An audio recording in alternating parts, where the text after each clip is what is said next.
hear me? It's pretty hot, yeah. Can you hear me now? Yeah, Oh, there we go. Okay, I'm terrible with the mic. Thank you all for turning out tonight as Nicholas, a former two-time Knoll Fellow, said that there's a program in Milwaukee that runs through the Greater Milwaukee Foundation over to the Linden Sculpture Garden called the Greater Milwaukee Foundation's Mary Ellen Knoll Fund Fellowships for Individual Artists program. And every year we award 5 fellowships, 2 to established artists, 3 to emerging artists.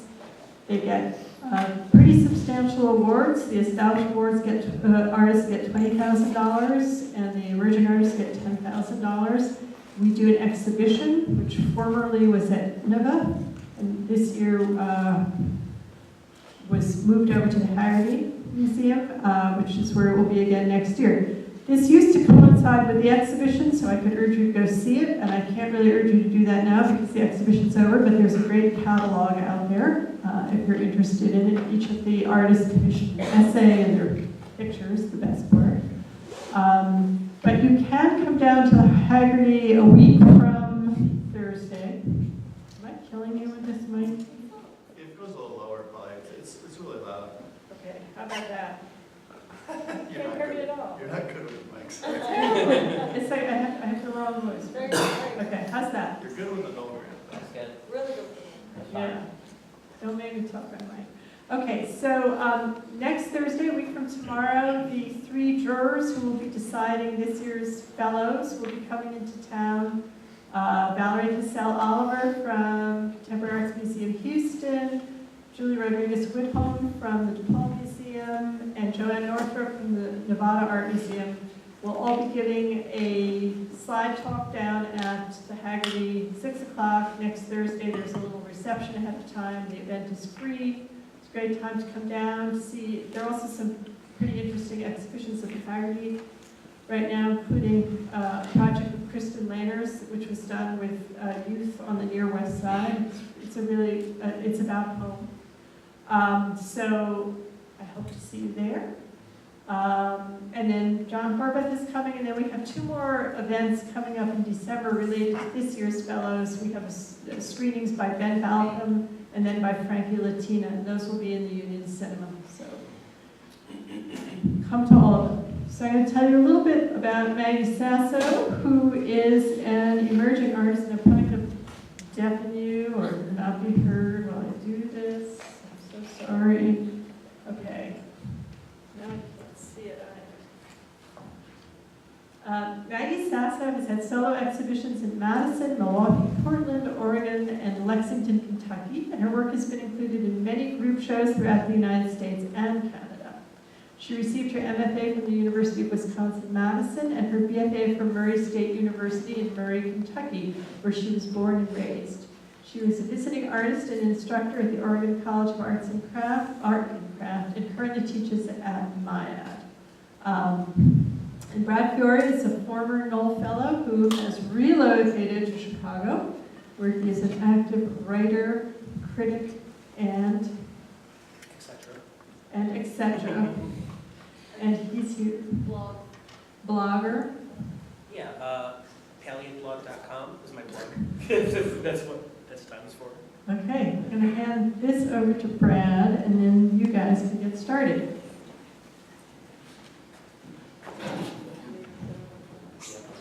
Yeah, that's good.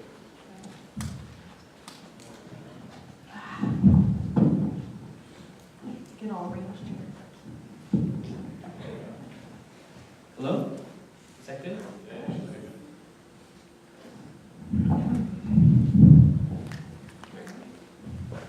And I'm good? I'm good. Okay. So the title of our talk is Maggie Sasso, Archiving Allegory, Material Culture as a Means of Storytelling. And this is a theme that you're going to see through a lot of Maggie's works. And basically what it means is that, like a traditional artist, Maggie often offers physical objects for people to come into a gallery and see. But another thing that she's really good at and that she does is add layers to her work by building a story around it. And so that's something that we'll see in most or all of the works today. But I think it might be good for us to start from the beginning. Maggie can tell us a little bit about her early formative years. Well, thank you, Brad. I was just having a slide about that. We had to have a goofy way to get into this unusual format. Crash and burn within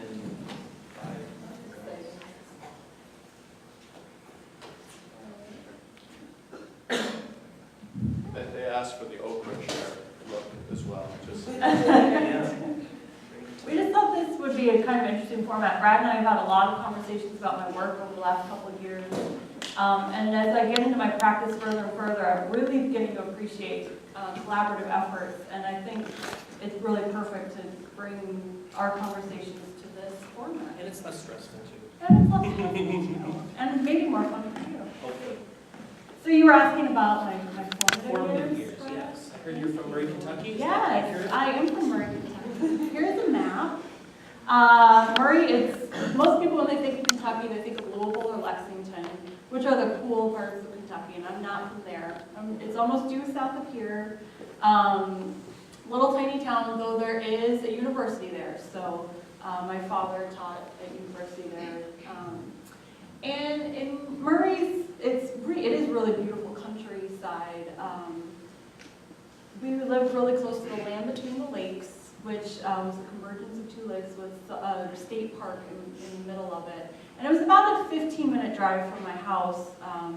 So it wasn't like in the backyard, but we would go on adventures and go hiking and go with neighbors on pontoon boats. And it was a really great way to grow up. We haven't seen too many of the slides of your work yet, but I know that, from my experience, your work has a lot to do with sort of like naval themes, large bodies of water, and maybe even the sense of adventure. Is that where this That sort of, is where it all started. is that accurate? It is. It is. Yeah, and throughout the talk, I've planted maps of places where I've lived, and you'll see that they all have bodies of water. And really, it's only the last couple of years that I've started working in the maritime culture, but I'm trying to give you a nice trajectory of where the work's come from. So other things to do in Murray included the circus skate, which was kind of a great roller skating rink, and also the Dairy Queen. I'm just trying to paint a picture here for you. What age was this for you? That you were This- hanging out at circus skates? Circus skate was like middle school. Okay.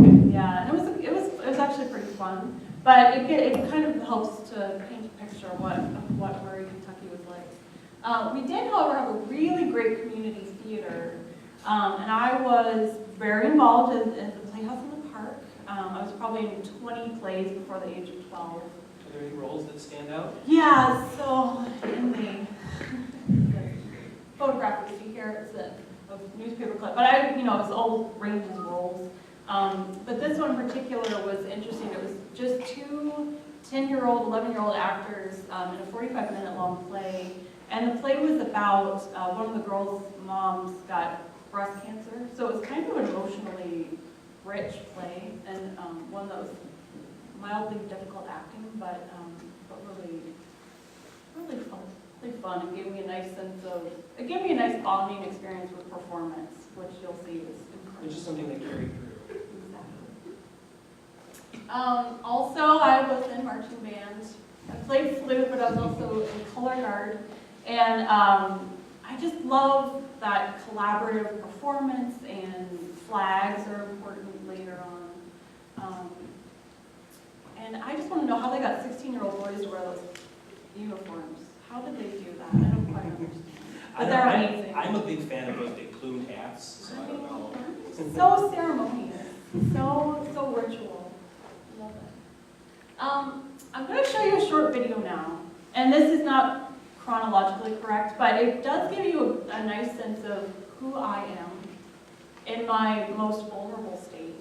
You'll see that I got my master's in woodworking. That's a main feature here. And this was your like early grad This school work? was like first semester of grad school. I wasn't quite sure what to make, so I made this. You'll see all that. I think the volume's gonna work.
So there you go. I love that video, and I mean, it's pretty clear like how theater influence ended up coming through. Yeah. Was this typical for the work that you were making at the time, or was this just? Yeah, I mean, I was confused, and one of the big criticisms that my fellow woodworker grads had was you didn't actually make anything. You know, we see all this woodworking, and then you just like go back in the closet, and there's no object. But to me, that's very metaphorical. I kept trying to put myself in the category of woodworking, but like I sewed the costume. I turned out to be a fibers artist, and there were all the hints were here all along. Right. But I just kind of didn't pick up on it. So. And it's only recently that you've stopped sort of outwardly identifying yourself as a woodworker. It's so true. I'm not sure what that's all about. What are you gonna do? You're just gonna finally come to terms with it. I should say I'm only mildly embarrassed to have just shown you that film. It was really fun to make. It's fun to watch too. Yeah, and the original cut was excruciating 4 minutes and 44 seconds, so I re-edited it to speed it up to 1 minute and 40 seconds, and I actually really love the new version. It was called Shalco. So now we're going to rewind, go back in time a little bit, and I'm just going to start with a couple pieces from undergrad. This was an installation that I did. Keep in mind, I'm a woodworker, so I made a fabric curtain. So this was a gallery space that everybody's really used to, and normally didn't have that fabric there. It was just an opening into the gallery space. So it was interesting for me to put up this, I sewed all of these fabric tubes, and it kind of prevented people from going into the space, which was an unexpected outcome. I put that door there, and then so you open the door and went through a little hallway, and on the sides of the walls were bags that were cataloged, the bits of fabric that were a result of me sewing the fabric tubes. So it was like archive and scientific categorization, sort of museum studies. And was this part of like a solo event that you were organizing? That's a great question. This was part of my BFA thesis exhibition. Okay. So yeah. And then another piece in that show was I created this giant pin cushion. It was called the Helper, the pin cushion. And it's what you're looking at is a 44-inch in diameter sculpture of a pin cushion, and then beside it was a teeny tiny pin cushion and paper and envelopes. So you were invited to write down a fear or a worry, and close the little envelope and pin it to the pin cushion. And I was thinking a lot about rituals and how we get past the things that get in our way. And then part of the piece was that I took it out to a piece of property in Kentucky and I burned it. So theoretically, or metaphorically, releasing people of their fears and worries. So were these fears and worries, I mean, did you read these or were they secret? They were secret. Did you get a good response as far as numbers?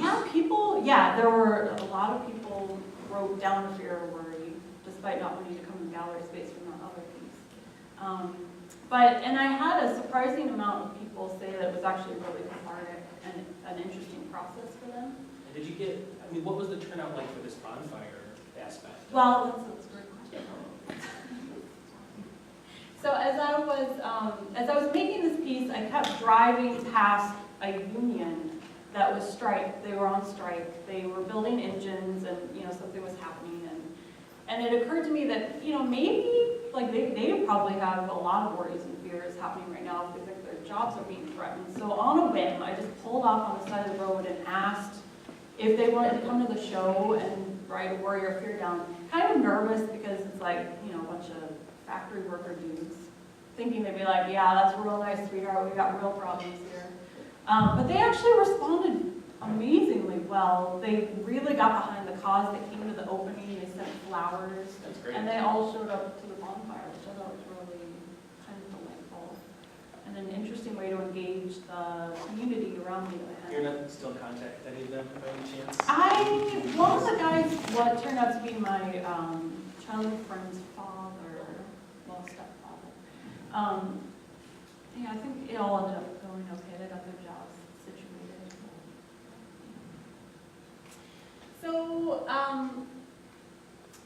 So then I graduated from Murray State University, and it was kind of that awkward period between undergrad and grad school. I only took off a semester, but it was like the time when you're applying, and my now husband and I had an opportunity to go to the Puget Sound, which is right outside of Seattle, and we stayed on Whidbey Island, and really got to enjoy the water. It's a really, really beautiful place. And I received a grant, so I made a short body of work while I was there. Keep in mind, I'm a woodworker now. Keep that in mind. So I made these shrines to fibrous processes because I'm a woodworker. I'm just going to really drive that one home. Well, this is funny because you've been talking about not feeling like you have a large body of fibers works, and then for this talk, you actually done like this, like all this stuff up, which you've been doing all along. Yeah, It's really interesting. Yeah, it's true. And I think that's pretty common with artists, is not always having a clear idea, of, like a clear vision of what they've done in the past. Yeah. I don't know why that is. Yeah. So what you're seeing here is the black background with the white thread is a quilt. And in the middle there is a video of the quilt being made by machine. And there were 3 in the series. So there was one about quilting, one about weaving. So you're seeing the shuttle there at the bottom, kind of shrine. I made it. And then did a video of the piece being made, the work and left there. And then a third one that was based on crocheting. So they were pretty simple, conceptually speaking, but I think there was a lot there, and it was talking about women's handwork and sort of glorifying, but also just kind of scientifically displaying that work. And when were these made? Did you say that was? Then it would have been 2007. Yes, right before I went to graduate school. Right. And then I went to graduate school at UW-Madison, again with the bodies of water. Madison's really neat, it's the isthmus, so it's in between those 2 beautiful lakes. And when I got to Madison, it was, I'd lived in Murray, which, the biggest thing to do was the roller skating rink and the Dairy Queen. So Madison felt like a huge city. It was like a rather exciting place to be all of a sudden. And there was the thing called hippie Christmas, where everybody has to move out of their apartments on August 15th, and the streets just fill up with stuff, and you can go around and collect it. And I was getting really into collecting stuff and doing stuff and stuff. I guess I'm a hippie. But I kept finding these vacuum cleaners. Not only on hippie Christmas weekend, but I couldn't go anywhere without finding a vacuum cleaner on the side of the road, or at a thrift store, or in a random building. It was just bizarre. Keeping in mind, the way I know this body of work ends up, I think hippie Christmas is like a euphemism for homeless or just like garbage picker Christmas or something. Yeah, exactly. But this, But we're entering, I mean, this is your phase where you were picking through a lot of people's garbage cans for Exactly, yeah, looking for materials fixing these. to work with. Yeah. And that's like a common term in Madison. If anybody's been in Madison for even 10 minutes, they know a lot of people. I've been there many times. So that explains it. So I was, you know, like, I mean, my wood shop studio looked so bizarre because it was just full of these vacuum cleaners. And everybody's like, what the heck is going on here? So I just kind of started pulling things apart, maybe, you know, trying to learn what the mechanisms were, and kind of categorizing all the parts, and it was really fun. And I ended up making this ray gun out of the vacuum cleaner parts. And I liked it, but it just didn't feel like enough. It felt like, I don't know, people kept assuming it was sci-fi or, I don't know, and I was like, it's goofier than that. So you need to make a video. I needed to make a video. I needed to contextualize it a little bit. So I made this video, I made a character called Microwave Girl. And these are stills from the video. I'm just gonna show you a really quick snippet so you get a taste of it, but I'm not gonna show you the whole thing. But essentially the premise was that I was heating up microwave TV dinner and kind of started fantasizing, and the microwave zapped me and it turned into Microwave Girl. Was Microwave Girl before or after Frantic Woodshop Girl? I think after. Yeah. About the same time. So About the same. you were doing, I so, was thinking in this way. Yeah, like I made the costume.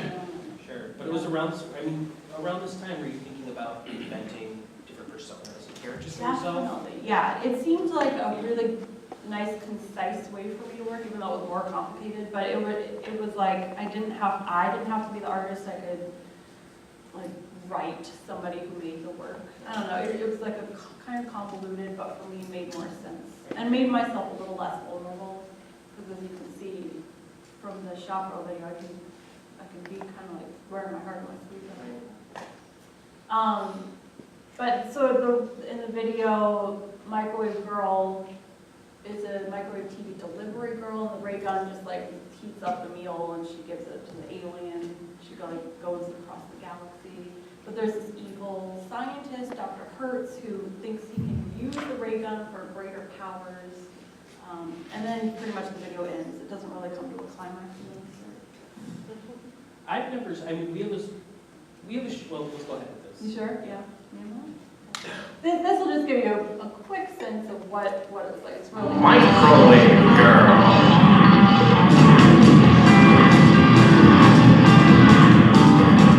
That's all it is. I mean, it's just like stop animation. It was really goofy. And what I was going to say, I've seen that short clip, but I have no idea how long. I mean, the way you described it, it sounds like a weekly TV special.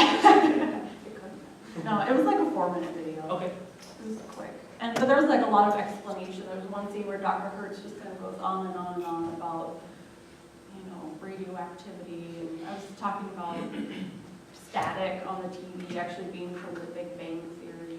Was there anything about I mean, you talk about this in terms of your love for like theater and performance, but was there a craft aspect to this? Because it's really big for your work now, but in terms of the costume or... The costume was really beautifully made and out of interesting materials. And I displayed it in the gallery. I don't have an image, but you know, the display was the uniform on the mannequin, the ray gun, and then this video to contextualize it, which is something that I keep doing over and over and over again in my work. Building stories around objects. Building stories around objects, yeah, that's what really interests me. So you see the object in the gallery, but that's not all there is. There's this whole world. Which is what interests me about your work, because that's the case with all artists. I mean, whether you're a painter or you're making a sculpture, there's always a story that goes behind it, but a lot of artists don't want you to think about that or don't care enough to tell you about it. Right. And for you, it's always about bringing all of those extra things to the surface.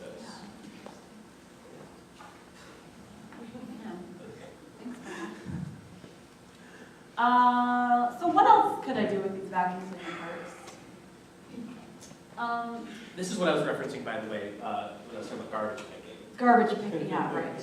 So, and right about this time, I learned about this thing called material culture. It was a class that I took at UW-Madison as a grad, you know, very studious grad student. And I fell in love with this concept of material culture. So basically, in a nutshell, material culture is the history of all people through objects, not just the history of rich white kings, rich white guy history, but like you can pick up a pencil and you can analyze it and determine a lot about the culture that produced it.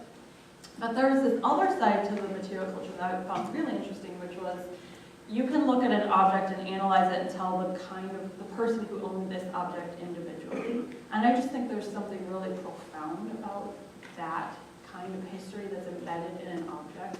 Like for a pencil, it would be somebody's teeth mark. Like somebody gnawed on the pencil a lot. And so with one of these vacuum cleaners, I was just kind of throwing away the vacuum cleaner bag because that's disgusting. And then I thought, you know what, this is probably what's telling me a lot about the people who own the vacuum cleaner.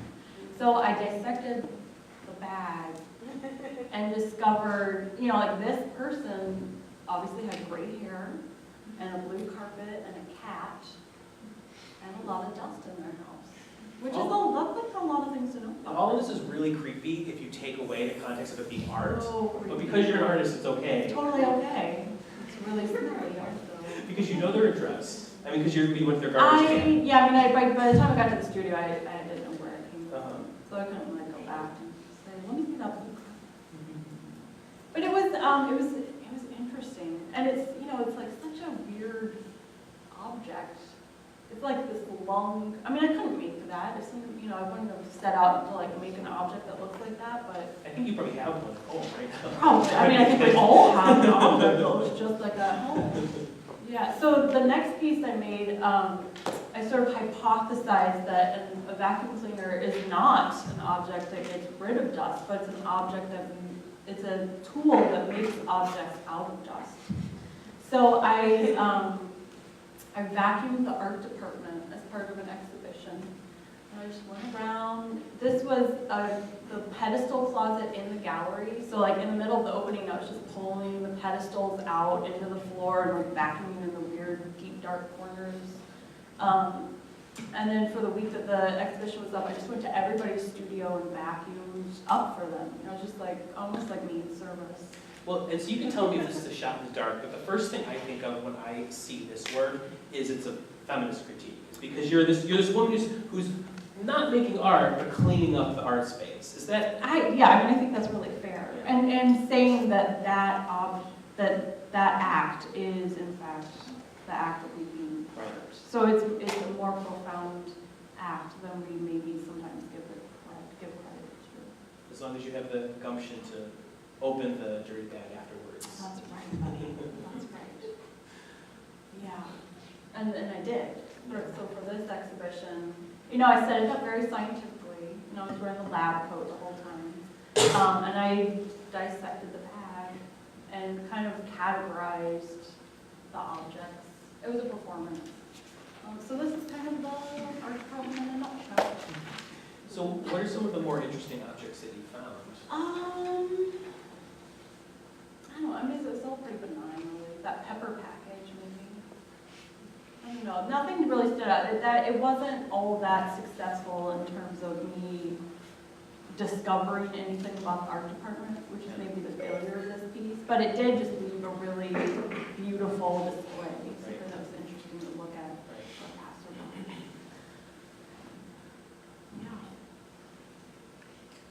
Yeah. And then, so this was my, Madison's funny, you get a Master of Arts and a Master of Fine Arts. So your Master of Arts is at this 2-year mark. So my second year of grad school, I had an exhibition. And I actually collaborated with my dear friend, Kara Ginther, who is a leather worker and leather carver, actually, and an artist herself. And together we created the Museum of Material Culture. There's that term again that I love so dearly. And what we did was we took we rented space at the Commonwealth Gallery, which is the gallery that everybody uses outside of the university. And we pretended like it was an entirely different space. We renamed it the Museum of Material Culture. and like changed the signs in all the buildings and kind of like went on websites and kind of made it look like it had actually changed hands. So it was no longer the Commonwealth It was Gallery. another performance. So. It was another performance on it, exactly. Yeah, and to the point that it kind of pissed some people off because they were like, where am I going to have my show? I thought I was going to have my show at the Commonwealth Gallery, but now it's this museum. Which was maybe like another failure of the piece because we didn't intend to make anybody angry. But so we called it the muse. So it was like multi-layered, which was so it's kind of hard to explain, but it's so we made it the Museum of Material Culture, and within that show we had a show called "Here's Everything I Know," she said, about a psychologist who had a lot of patients who were obsessed with objects. So this, you're seeing her, like, a diorama of her workspace, or a vignette of her workspace. And this was all fictional. We made this up 100%. And then, so like, here's her journal. Again, we wrote all of this stuff out, and we're just kind of making it up. What was that? I mean, was there anything? I mean, this is a few years ago at this point. But is there anything that stands out that came from the journal, or I'm interested in like where this material came from? I mean, in terms of you making it up. well, we were under a deadline, so we were just kind of like peeking Any through it old in some ways, yeah. And like Kara did the journal Sure. mostly. Okay. But like we wanted it just to feel like really authentic. Sure. Yeah, I don't know. And it has been enough years that maybe right then I could have told you more about it. So here's like that scientific museum theme again, where it's and feminist, like household objects in science genres. Did you play a role for this installation? And I don't see you in any of the images. Did you play a role for this one, or was it sort of in terms of performance, or was it sort of standalone? Yeah, well, actually, there was. It was at the time where the cell phone technology had just come out. So, like the cell phone technology where you go to a museum and you can call a number and it tells you more information about the object. I'm still not aware of that technology. Does anybody else know what I'm talking about? Can I get a name? Anybody? You know what I'm talking about. You know what I'm talking about. So it was brand new technology, and we like signed up for a free trial. And so for every single object you went up to, you could call and hear more. That's really cool.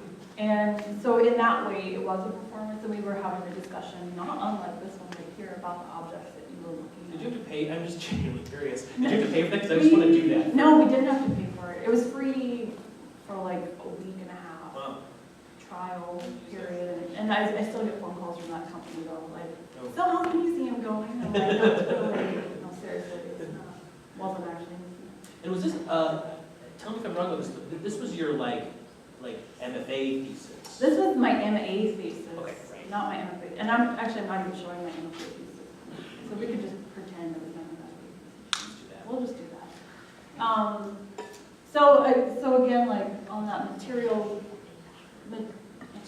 culture theme, this was so here's the rocking chair at the end of the space. And then when you got up close to the rocking chair, you could see these little tiny pins with numbers on it. So this was, like the tooth marks of the pencil. It was like Dorothy Hamlin, the psychologist, was really studying the object. So you're getting this evidence of scientific research of the object. In a way, these objects are sort of an inversion of what you're doing now. Because right now, at least I think, you start with the object and then you sort of build a context around it, or maybe you build them at the same time.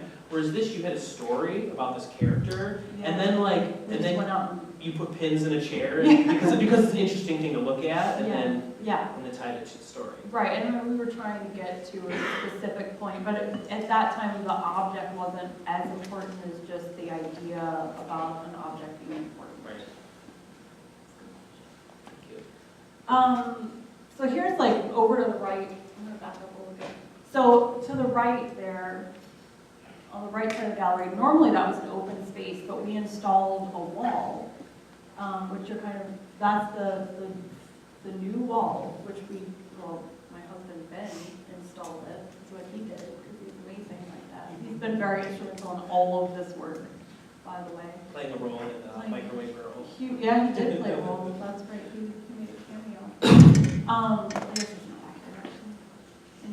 I thought he was Dr. What's his face? He was Dr. Kurtz, but I don't think Cam was the right one. I digress. So people were confused by this wall, and there was a door that was closed. Again, I give you a closed door.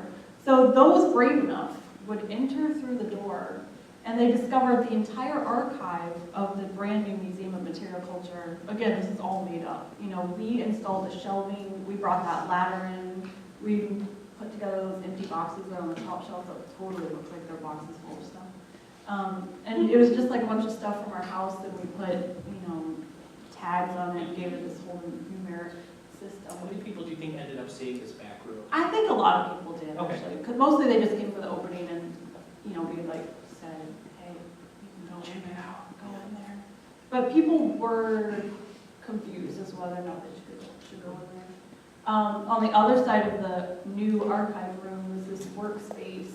So you could kind of see where we were, where the employees of the new museum, it wasn't us, obviously, where they were working on the upcoming shows. There was a list of upcoming shows, and there was even a surveillance camera and like a note from the curator to the attendant. And again, we were just like trying to put as much detail and convincing detail into this work as possible. To build as much of a cohesive reality. Exactly, yeah.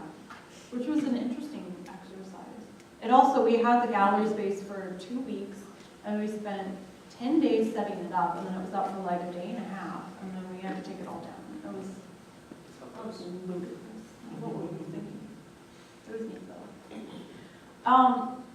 So from there, we made the mobile Museum of Material Culture, thanks to a Blink grant, which was, it's a grant for public art in Madison. Through the city. Through the city of Madison, yeah. And it's a great program. Is it still around? Do you know? Yeah, I think it's still happening. Paul, you would know. It's still happening. But it was, so for this, we made this little museum that we hold behind a tandem bicycle. So this is Kara here on the back, and me in the front, obviously. And we would get dressed up in our little garbs. So it was definitely the performance. I didn't notice the first time looking at this image, but you're like on what looks like a busy road. Yeah, Multi-lane highway. yeah, and this was for an event called Ride the Drive, which is like a big event in Madison where they do shut down the big road there so that bicyclists, you know, it's like a real celebration of bicycles, which Madison loves to do. So, and Kara, like I said, is a leather carver, so on the back of the mobile museum, you see this leather carved panels. The Mobile Museum of Material Culture, a library of things you want to see. And this was inspired by, like, I don't know if it was Circuit, P.T. Barnum, Circus. Yeah, gypsy showmanship, wagon. sure. Right, traveling, maybe like snake oil salesman Yeah. almost, but we're delivering magic through objects that are interesting. Yeah. Here's just another shot of us set up. We had this kind of this furniture that would all break down and then pop back up, and you know we embraced the orange ratchet straps as part of the aesthetic of the piece. And basically, what you would do is you pay a penny to see an object, 2 pennies for the peep show. And we didn't. So we were kind of. It was a really overwhelming project. It was like literally very heavy to just bicycle this thing around. And Kara, as much as I love her, is a terrible peddler. So I would like call in all the things. And we would get set up. And some days it was really great. You know, we probably took it out 10 times. Some days it was really great and people were getting into it. But other days it was just like us on the side of the road like, anybody want to see it? No, that's cool. Just go on to work. It's great. Have a good day. We were just really bad at barkers, it's called, where you Yeah. invite people into your world. Well, and because a lot of your performance happens through video. Exactly. You don't perform, you don't have to, or even if it's on a stage, you don't have to interact with humans. Whereas playing a character and having to talk to other people in person is a totally different thing. And so true. Yeah. So we're kind of, I see we're kind of running out of time. So I'm actually going to skip the video. There's a video of all the phone. We've got 15 minutes, right? You got time? All right, I'll play. It's a 3-minute video and it kind of shows all the objects that are on the inside. really good. I was gonna pick that one All over right. gift here. Deposit your page there. Thanks, and you'll walk this way. Here you go. Oh, that's big. If you're ready to go, go ahead and open that up. This side. Oh my gosh. Cat whiskers, ball of human hair found outside the grocery Wisconsin. Hairpins found on the streets of Madison, Wisconsin from 2007 to 2009. So it's lost to pee. What the heck? Weird. What is it though? Hair. These are tools of unknown origin. They certainly are unknown. A scope, a scraper, although this is kind of a brutal scraping for the human body. More than my money's worth. More than 2 cents worth. That we found on the street, and you can open it up, but be careful because it's really old. Look, it's only You need this? which because it's in a different. Exactly, and you can use that because look at what you can look at. Look at this tiny little picture. What do you see? Can't read this. No, I can't read it either. Even though I can speak Spanish and French and learning Hebrew. Hey, there's a teeny tiny microphone. Hello? Hello? Oh yeah, definitely. I have professional curiosity since I work at a museum, so. I work at the Logan Museum of Anthropology at Beloit College. The more temporary kinds of things that you create, the more interest people have. I mean, that's the way it is in any museum. I mean, if you're changing your exhibit schedule frequently, you've got more reason for people to come in. You've got more reason for people to contribute as individuals. So I think it's part of an entire process that keeps the arts and museums and cultural institutions healthy in a community.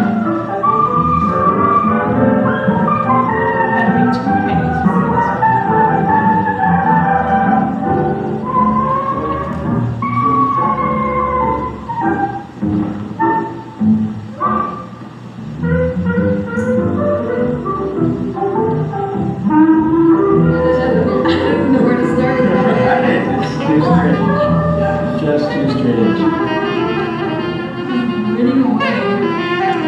And she's not very happy. What is that that she's holding? Weird production. It was on that yeah, video. so somebody wrote a Blink grant to do a documentary of Blink grants, and we were, one of the featured projects. So it was not our video. It was Brian Standing at Polity Studio. He's really great. I do question that. I love how all your work is like have you ever been to a museum of Jurassic Technology? Yes. Yeah, it's very that, where it's a collection of treasures that are all really gross or kind of disturbing. And all of the kids were really fascinated in what you had to show, but also like fascinated, but like kind of wanted to escape away from it too. Yeah. Yeah, I think that's very accurate. If you don't know about the Museum of Jurassic Technology, I for one think you should check it out. It really is a phenomenal place, and I read a lot about it at the time. Go to their website. Yeah, It's it's an on their experience. website. It's really weird. And there's a great book by Lawrence Wetchler about it. He like interviews him in depth. Oh. So that was Madison. Those were my days in Madison. And then I got an opportunity to teach at the Oregon College Art and Craft, a woodworking class. Two actually. So Ben and I moved off to Portland, which was great because we weren't quite sure what else we were going to do after grad school. So why not go to a really cool city and spend some time? And again, it's the water. It's also near the ocean, and we went to the ocean a couple times, and it's really beautiful there. All these bridges. So while I was there, part of the deal I struck up was that I would teach these classes if he found if I had a space in which to exhibit a body of work at the end of the residency / artist or visiting lecture. So I created a small show. in a small gallery. And I called the show Chapter 1, in which Strange finds a tool and adopts a new aesthetic along the way. And it was sort of Winnie the Pooh-esque. And I had to do that thing again that I did at that time, where I invented a character who was going through life. And then so the work I was making was work about this character. And it was very much like a little kid character. And so it was literally the story of like this kid finding a tool and figuring out how to use it. And then I built all this work around it. So the tool I found was a pair of proportional dividers, which is used in engineering and chart making, ocean chart making. And so it was a lot of drawings. I was calling them illustrations. And it was just like a kind of sweetheart show, really where I was, as the title says, I was figuring out a new aesthetic. And so I was making all these like brass tools. There are the proportional dividers right there on the right. And then like that brass piece was an accoutrement to them. So it kind of took me down all these interesting avenues. And this drawing's really great. It was kind of, like reflecting back on that Mobile Museum of Material Culture and like why hadn't it been very successful, and do I want to keep going down that path? So what I'm curious about is what makes the characters like Strange useful in the situation, rather than Maggie Sasso making all of these things? Yeah, I guess when I got out of grad school, I was honestly just a little confused about the work that I wanted to make. And it always feels like a lot of pressure when you're like, this is the work I make, this is me, I'm making this work. But when you put it when you can kind of filter it through somebody else, you gain perspective. I think that's the big thing. It's like, because it's not about you and your, psyche, and your ego and your issues. You're kind of like, oh, okay, when I distill it to this short story, I can manage it. I can deal with it. And I know exactly what to do. It's about this character who happens to have some issues that I also... Yeah, exactly. Yeah. Right, exactly. So it's allegorical in that way. It's definitely, obviously not about me at all. It's about this character named Strange, but it's totally about me. But it's just like it was a good device for me to enter that brain mind space and make it work. After we left Portland, we moved to downtown Kenosha, just down the Were you moving once a coast year at there. this point? We were moving a lot. I mean, we were in Madison for 3 years, and we were just in Portland for 1 semester. Oh, okay. And then my husband Ben got a job as a mechanical engineer for Evinrude Outboard Engines in the research and development department. So he's got this really cool job where he gets to like get on a boat and run into stuff with a little, in a really scientific, impressive way, where he then like analyzes what happened and all that. So we were in Kenosha because it made sense for a job at the time. And we lived right on the Simmons Island Marina, so it was beautiful. We had this like big porch, and I kind of didn't know what I was doing, and I was in Kenosha. So I looked at the ocean, I looked at Lake Michigan a lot. And I didn't have a wood shop because it was a teeny tiny apartment, but I could set up my sewing machine. And we had this empty flagpole, so I made a flag and put it up on the flagpole, and it was like a great gesture to me. And from that, I developed another series of work, and I've got to pull up the title here. We'll see why. Chapter 3. I'm skipping chapter 2. Chapter 3, in which Strange discovers the abundance of flags in the landscape and is fascinated by the interaction said flags have with the wind. Long title, but really got to the point. So I love that this flag started to deteriorate while it was there. And so the flag itself, that wasn't for a specific exhibition or anything. Right. But then afterwards, you ended up sort of framing it. Correct. Yeah, the flag was a gesture, and then I used the flag as a catalyst to make a body of work that ended up in a show in Which is something that you've done since then. Yeah, definitely. Yeah. So this was the flag. I'm showing the flag all ripped up from the wind. There was the life cycle data, so I kind of got online and figured out the weather. And there'd been a microburst, and it was really windy and kind of And then I made like a teeny tiny sculpture of a flag in a scientific environment where you had to turn on a teeny tiny fan and make the flag glow. And then I had the attendant of the gallery mark every day how much the flag had deteriorated over time. And there was a very, complex manual that went along with the work that kind of instructed them, but was also part of conflict. This is a perfect example because of the way you start with a really simple thing, which is you made a flag and you hoisted it up. And you didn't invite people to come look at it, you just did it, took a photo. Right. And then you make a manual and this device around it. Yeah, and also a mesh flag so that I could figure out, I could like slow down the flag movement and be able to draw it. And then a drawing kit where you have a stationary flag and then you can overlay on top of it, vellum flags that were blowing in the wind. Right, so it was creating this whole, like a lot of iterations on One pretty simple thing. Yeah.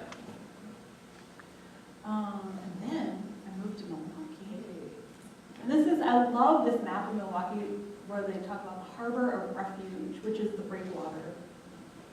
And now we're really going to start to get into the work that I consider my work now. So, A lot of it is the notebook too. And Yeah. I think something to keep in mind, one of her pieces that was up for the Knoll show that came down a few months ago Yeah. was based off a lighthouse that was along that sort of outer breakwater, yeah. right? Right, yeah, right where the two breakwaters come together, there's the lighthouse right there. I'm sure you've probably seen it. You can see it pretty well from like the Hoyne Bridge. Yeah. Hoyne? I don't know. That's how I pronounce it. Oh. Couldn't have corrected you, sir. Close enough. Don't live here anymore. So, Ben actually found this really great object. It was an art, what's the word I'm looking for? It was a prototype for a rescue device that was a pair of pants sewn into a flotation buoy, which was, so it was supposed to help in the rescue of people who had been shipwrecked. And like, what a ridiculous object that is.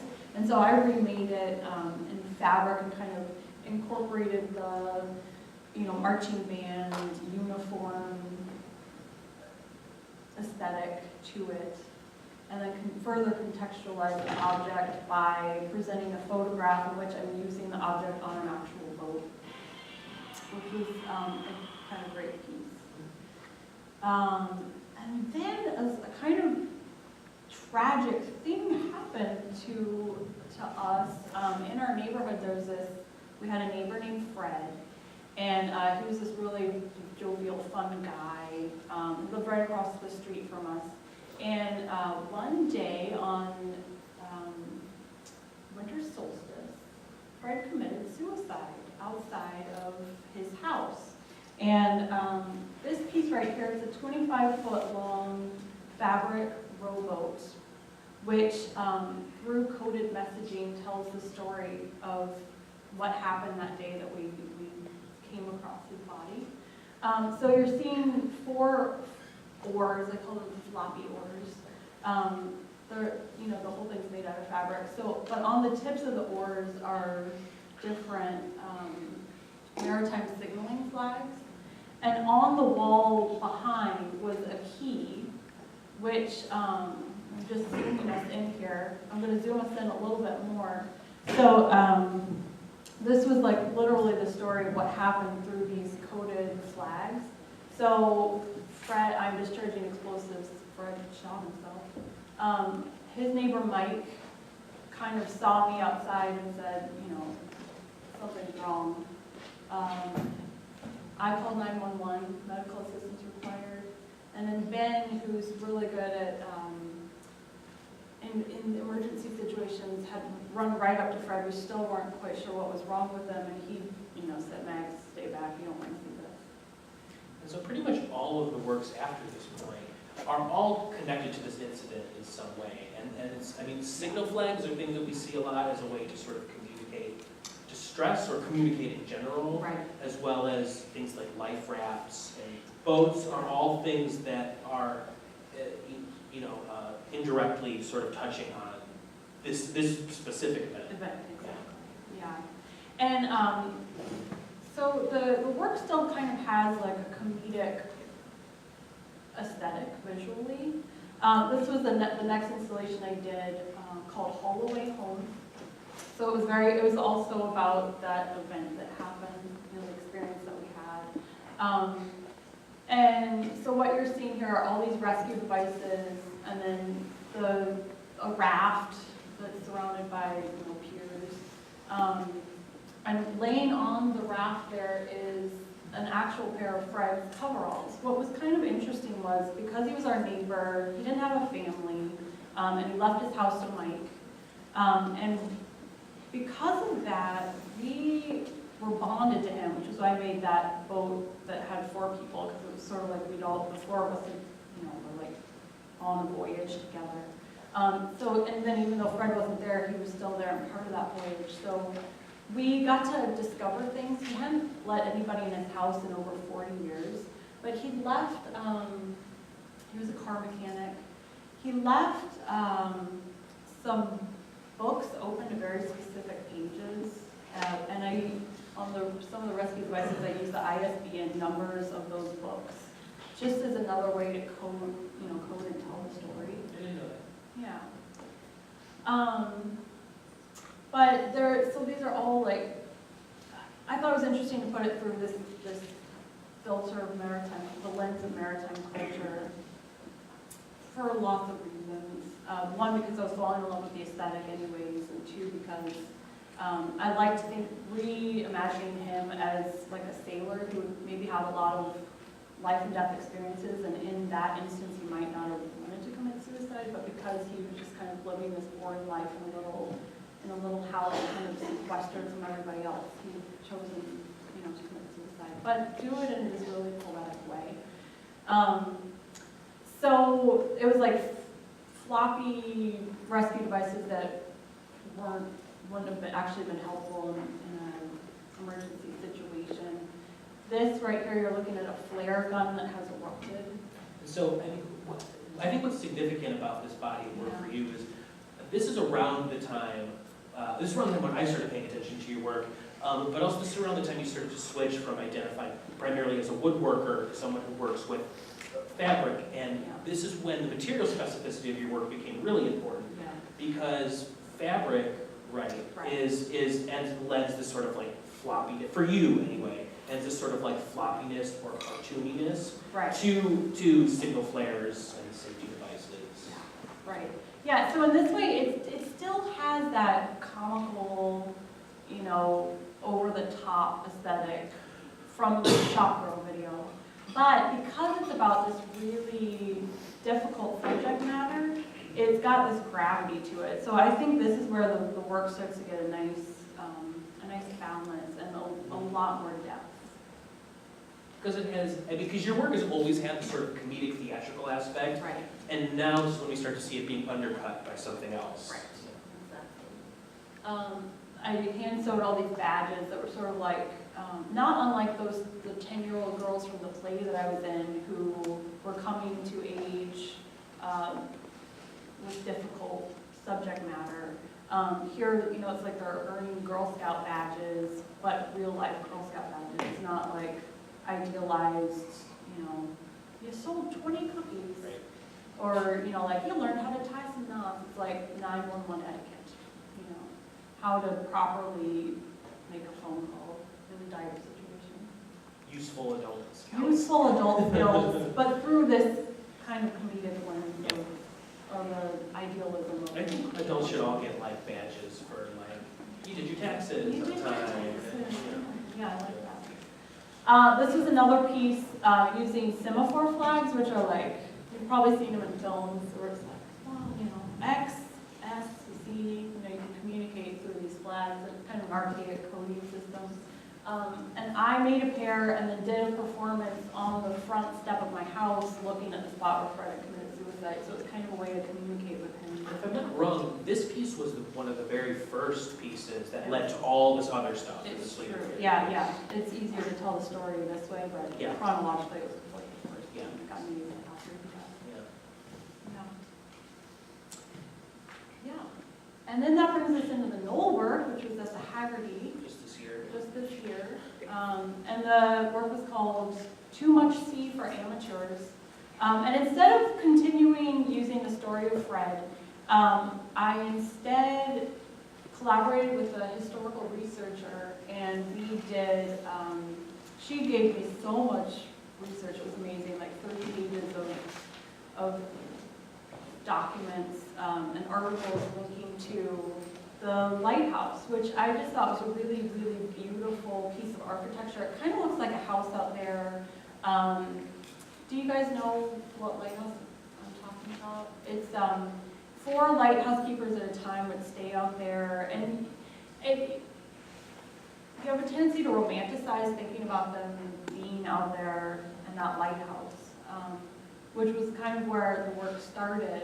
But then as I did all this research, you know, there were these great articles about like, life sure is lonely out in that lighthouse on Thanksgiving, and it's like these sad lighthouse keepers eating Thanksgiving pot pies. And so anyways, right here, this blue thing was actually a robot, another collaboration with Ben Jones, who's the mechanical engineer. And it's this buoy that just would kind of sway back and forth like it was on the sea, but it's sitting on the floor independently, and it's charged by it was a motorcycle battery that you charge up, so there was no cord, so it was kind of disorienting to come into a space and like this object was moving.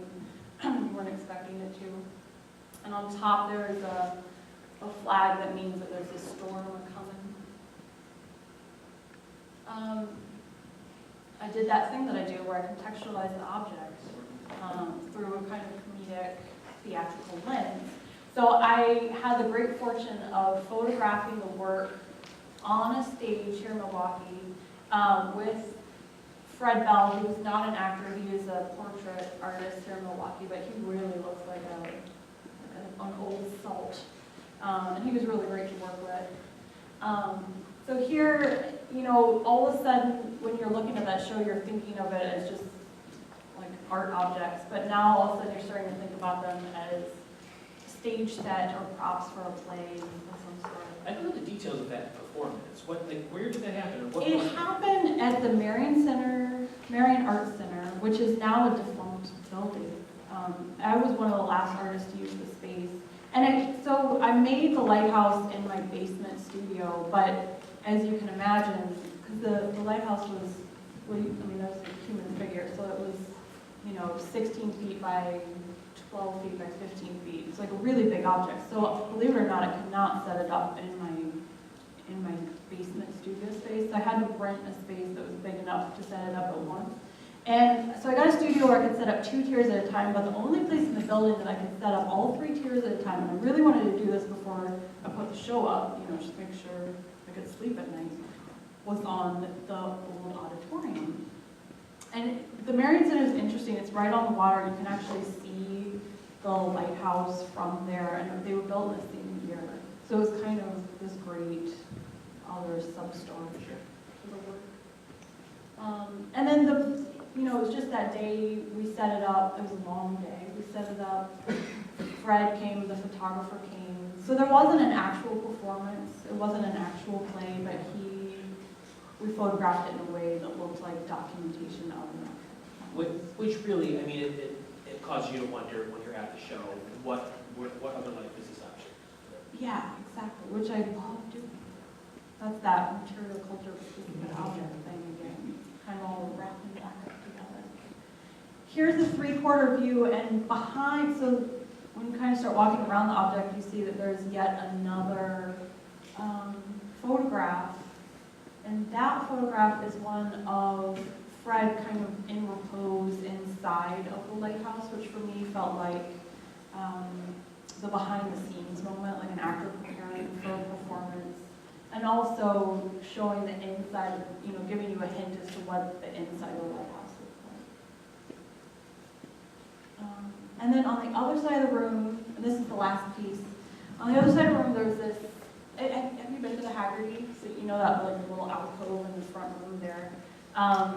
What I did was I put a boat in there that was fabric. and I just hung it by 2 points, or 3 points technically. So it kind of just like sagged and flopped over. And then you as the viewer could come up and pull on the rope. So all of a sudden you're becoming the actor or the performer. And when you pulled on the rope, what happened was the boat kind of boing, flopped in, or like erected into the form that we're all used to seeing. And the piece is called Capsized, Baptized, and it was about a specific story of sea scouts who were shipwrecked and rescued by lighthouse keepers at the lighthouse. And it's typical of your work in that it's describing something sort of horrific, a sea Right. crash, in a way that's very cartoony and funny. Exactly. Yeah, exactly. And what I love is that you as a performer become the rescuer, but as soon as you leave, it goes back into its shipwrecked state. I think that brings us to the end, That's doesn't the it? end. Yeah. So, Thank you.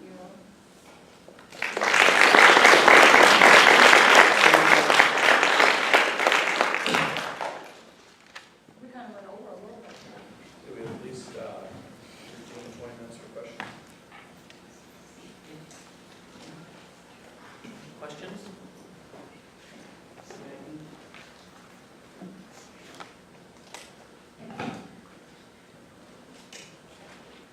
What's next? What's next? Really good question. So I'll be going to a residency at Aramont School of Craft in January, which is exciting. And while I'm there, I'm going to work on some fabric processes because, as you know, I'm a woodworker, but now I'm working in fabric. So it'll be a really good time to go and be around a bunch of other fibers artists and figure out some of the processes that I didn't get because I didn't go to school for that craft. And then I'm in a round of applications at this point. That's my process is usually make a big show and then kind of collapse for a minute. Hide in my home for a couple days. I have a new job at Marriott too as the sewing lab technician, so I've been putting a lot of energy in that. You're really embracing your not a woodworker. I'm really embracing. I know. I'm just hello world. Yeah. I'm a fibers artist now. So yeah, and so round of applications, and then we'll be finalizing upcoming exhibitions.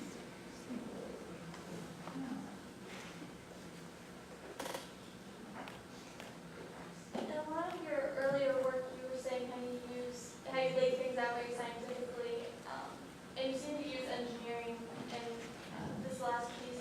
Where did that influence come from? Most artists don't have a scientific mindset that you seem to have. Yeah, that's a good question. I think maybe I'm going to blame it on Montessori school. I went, there's a story of me as a kid where we got home and I looked at my dad and I said, there are 400 stop signs on the way home. And he was like, what? I kept track of it. I don't know, that's not an accurate number. But I've always been one to just kind of arrange things. So it's very pseudo-scientific, but I just like that process of organizing and categorizing, and I have since day one. So it was just a really nice way to start working it into the artistic process. It's just something that gets me excited. Yeah.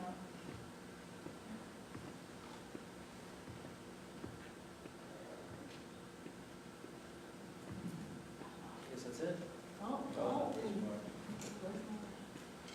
It sounds like initially some of the fiber art was because you didn't have your woodworking studio anymore and you had a sewing machine, and so work on that.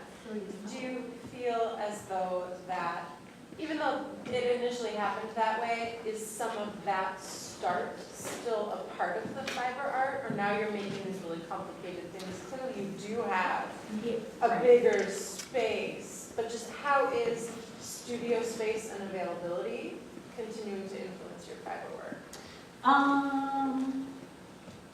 Yeah, I think,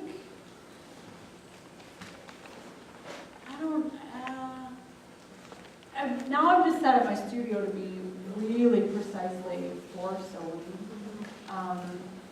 and I just let go of trying to also fit woodworking into it. So now it is a decent sized space, you know, like 12 feet by 20 feet. It's not huge, but it's decent. Big enough for a big cutting table.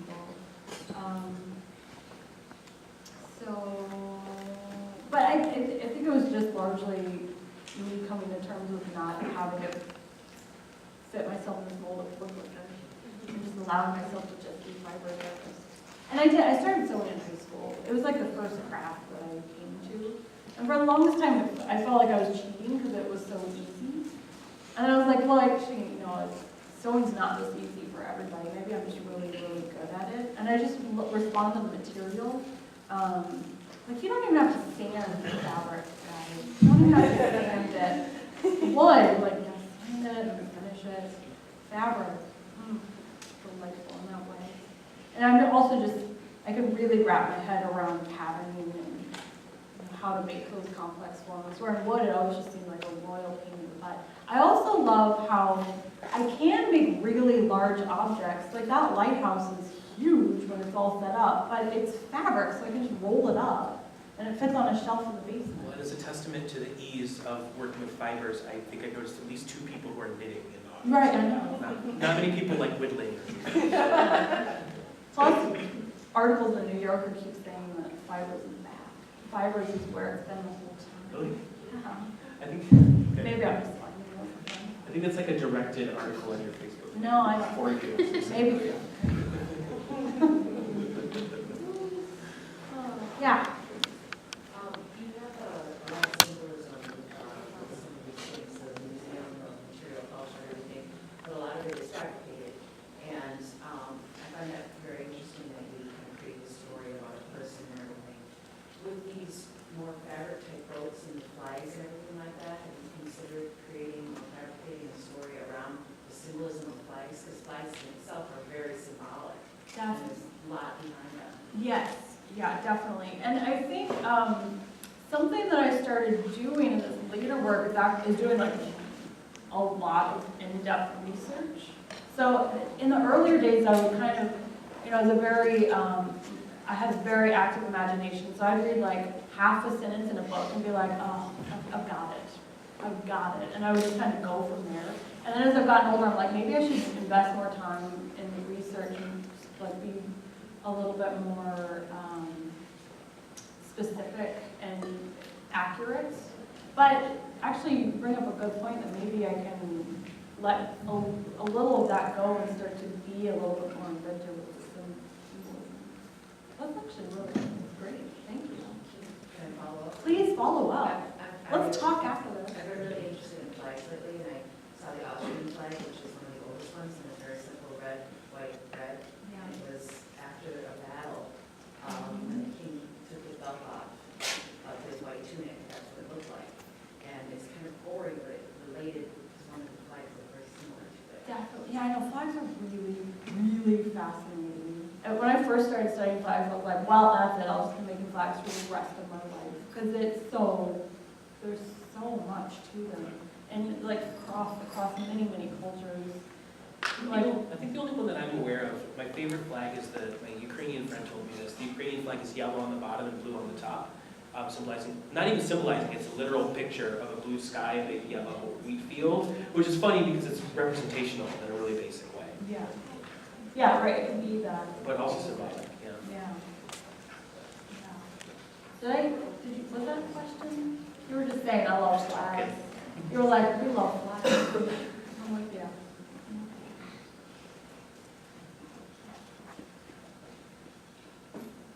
Anybody else? Let's squirm it over. Yeah. Your work about the psychologist that you made up, I don't remember the name of it. It reminds me a lot of like Disney parks and how they make up stories within like the lines waiting to ride. Right, yeah. Are you really interested in that kind of thing, or like false documentaries or something? Yeah, I've always thought a lot about parody. So, you know, I like maybe prefer to think of that work as a parody of the Disney stuff that you're referencing. But I think, you know, we see these systems and there are these cultural references, and I like to kind of exploit them and subvert them and make them more interesting, give them that twist. Yeah, so yes, definitely. That's a good, yeah, good way to think about it. What initially got you into woodworking? Well, my dad's a woodworker, and he taught woodworking at Murray State. So I've been around it my whole life. And, you know, Lori Anderson said once, when my father died, a library burned to the ground. And I feel really confident that won't happen in my case because I did learn from him so much about woodworking. And I've just, you know, just never did respond to the material the same way that he did. But it's great to know woodworking. Like I'm actually a pretty decent woodworker. I'm just not I don't geek out about joinery the way some die-hard woodworkers do. I like to paint. Most artists are woodworkers to some extent. It's in the true, sense yeah, that they like have to build painters, how to build structure bars, yeah. And it's like just such a great, comfortable material that provides a really good scale. So, yeah. I'm not anti-woodworking. It just took me a long time to realize that I could be something. Maybe like a little bit of psychology. Come on. You guys are like, whew, dang, good job. Yeah. When you're making the objects, what are some of the differences in design plans that you have for them when they're performance-based objects versus something like this where it's audience participatory? Mm-hmm. Is there a difference planning and designing them? That's a good question. And you know, I think I'm just starting to get to the point where I'm making objects that have the performance inherent in them. So it's like a matter of, like in this case, it's a matter of rigging. Like how can what's the gesture, or in the case of Louis, it was that was like a really different kind of design because it's, well, Ben worked on it mostly. We were up to a pretty tight deadline and he had to whip that thing together really quick for me. But you know, that involves computer programming and mechanisms and motors and all sorts of stuff that like the lighthouse didn't need. Because but then the lighthouse needed the photographer and the actor and the costume. So yeah, I guess that is quite a big difference. So it's basically the addition of a mechanism. It's a good question. It's a good way to You guys are giving me some great feedback here. Amazing. Anybody else have a brilliant tidbit for me? A lot of bars raised. I know. You know, not always know that it can be simple.